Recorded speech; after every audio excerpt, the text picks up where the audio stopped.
పిఆర్ఓల ప్రెషర్లో ఉండి, లేకపోతే ఆర్టిస్టుల ప్రెషర్లో ఉండి, లేకపోతే డైరెక్టర్ల ప్రెషర్లో ఉండి తప్పక చేస్తారు ప్రొడ్యూసర్లు ఇవన్నీ. లేకపోతే ప్రొడ్యూసర్లు ఎవరి దగ్గర చేయి చాపాలని అవసరం ఎవరికి లేదు కదా. డబ్బులు పెట్టి సినిమా తీసేది ప్రొడ్యూసర్ ఎవరి దగ్గర చేయి చాపాల్సిన పని లేదు కదా. తప్పక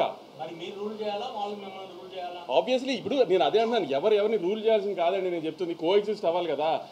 మీరు రివ్యూలు రాయడం మీ రెస్పాన్సిబిలిటీ. ఇప్పుడు నేను సినిమా రిలీజ్ ముందే దీంట్లో లాజిక్లు కథ ఉండదు అని చెప్పాను. నేను లాజిక్లు కథ లేని సినిమాలకి నేను సినిమా తీస్తున్నాను అని చెప్పినప్పుడు, ఒక మ్యాడ్ క్యాప్ ఎంటర్టైనర్ తీస్తున్నానని చెప్పినప్పుడు అది రివ్యూవర్కి నచ్చుతుందని నేనేం అనుకోలే.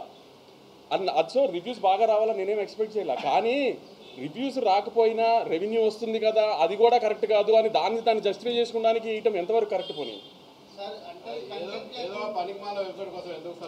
పనికిమాల వెబ్సైట్ గురించి కాదు సార్.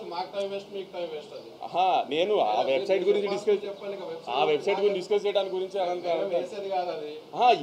ఇప్పుడు అంత కుళ్ళుపోతాను ఉడికిపోతాను ఎందుకు? ఇప్పుడు నీ జడ్జ్మెంట్ రైట్ అని ప్రూవ్ చేసుకోవాల్సిన అవసరం ఏంటి జనానికి? నీ రివ్యూస్ జనమైన సినిమా చూడరు కదా.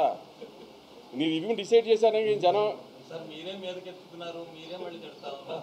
చెప్పాను కదా. కొన్నిసార్లు ఎలా అవుతుందంటే, జూలైలో డైలాగ్ ఉంటుంది, మీకు గుర్తుందో కదా, బన్నీ గారి సినిమాలో దరిద్రులు తెలిసినా పక్కన పెట్టుకోవాలి, హారర్ సినిమాలు భయమైనా చూస్తాం కదా. అలానే తప్పదు, అందరికి తప్పట్లేదు, ఏం చేస్తాము.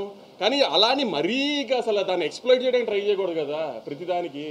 మీకు అంతగా మా మీద పగుండం దమ్ముంటే మానిపారండి, బ్యాన్ చేయండి. ఇప్పుడు నేను ఇంత కామెంట్ చేశాను కదా, నా సినిమాలు బ్యాన్ చేయండి, నా సినిమా ఆర్టికల్స్ రాయకండి, నా దగ్గర యాడ్ తీసుకోకండి, నా సినిమాలు రివ్యూ రాయకండి, చూసుకోండి, నాకేం అవసరంలా. మీరు మానేయండి, మమ్మల్ని బ్యాన్ చేయండి, చూస్తా నేను.